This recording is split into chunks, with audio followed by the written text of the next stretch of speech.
बिस्मिल्लाहिर्रहमानिर्रहीम अस्सलाम वालेकुम। मैं आपका वीर दोस्त गुलाम मुर्तज़ा, तुसीं देख रहे मुर्तज़ा टीवी। मेरा चैनल सबसक्राइब करो, नाल एक बेल दा बटन भी ओके करो क्योंकि हर वीडियो मेरे वीरां दोस्तां दी जल्दी पहुंच सके। पहला वैड बड़े दोस्तां की डिमांड है यार मुर्तज़ा भाई साहीवाल दी कोई वैड लैके आओ। दोस्तों प्योर साहीवाल दी दोस्तां दी वैड लैके आए। मूँह तो चौगी पहला सुबह सुबह ही मगर की बच्ची बच्चा है मगर बच्चा लिया बच्चा खोल दे बाहर कर माशाल्लाह। तुहानू पता है खान किहो जिहे हुंदे ने साहीवाल दियां दे माशाल्लाह खूबसूरत ने सोहणियां वंडा मुंडा भी ठीक ने। दोस्तों जानवर सूते तकरीबन 10-12 दिनों बाद जानवर सैट होंदा है। इंशाल्लाह दुध वट वुट तुहानू पता है दोस्तों दुध देवेगी चंगी वैड। इस टाइम तो तकरीबन चोली है माशाल्लाह खूबसूरत।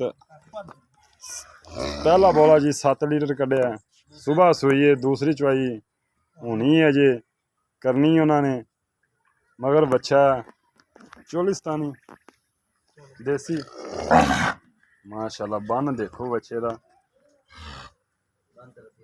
बन तो धन्नी का बच्चे दे किवें हुंदा यार भाईजान। बच्चा देखना पछाण तुसी करनी है किहड़ी नस्ल का की हिसाब किताब है। देखो माशाल्लाह बड़ा खूबसूरत है पहलवान बनेगा जी दोस्तों। खूबसूरत अनमोल हीरे थोड़ा वीर दोस्त लैके आंदा है माशाल्लाह। पूरी तसल्ली करा देनी है दोस्तों नू। बस एक ही है सारियां सेल हुई गल कर भी इधर आ गल की करेंगे मेरे। अस्सलाम वालेकुम। वालेकुम सलाम मियां शकूर की हाल है? शुक्र ते अल्हम्दुलिल्लाह ठीक हो तबीयतां सेहतां ठीक ने?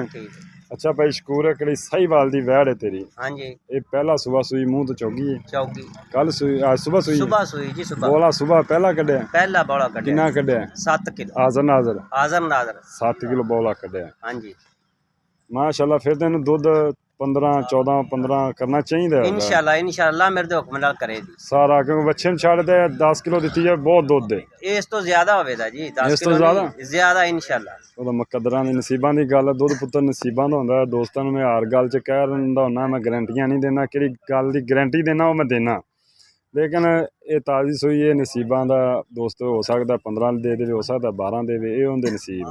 ਅੱਛਾ ਮਗਰ ਬੱਚਾ ਹੋ ਗਿਆ ਇਹ ਪਿਆਰ ਮੁਹੱਬਤ ਵਾਲੀ ਡਿਮਾਂਡ इंदा जी मुੱਲ ਆਪਾਂ ਉਹ ਹੀ ਕਰਨਾ ਜਿਹੜਾ ਲੈ ਲੈਣਾ ਹੈ। अच्छा ਉਹ ਹੀ ਕਰ इंदा जी 170 है 170 हाँ जी। ਕੋਈ ਦੋਸਤ ਆਂਦਾ ਕੋਈ ਪਿਆਰ ਮੁਹੱਬਤ थोड़ा बहुत आप प्यार मोहब्बत करांदे जरूर थोड़ा बहुत करेंगे थोड़ा बहुत इंशाल्लाह करांदे। ठीक है उम्मीद करना इंशाल्लाह दोस्तों वीडियो पसंद आएगी।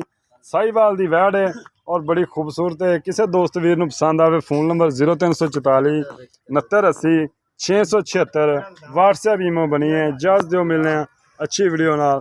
पाकिस्तान जिंदाबाद।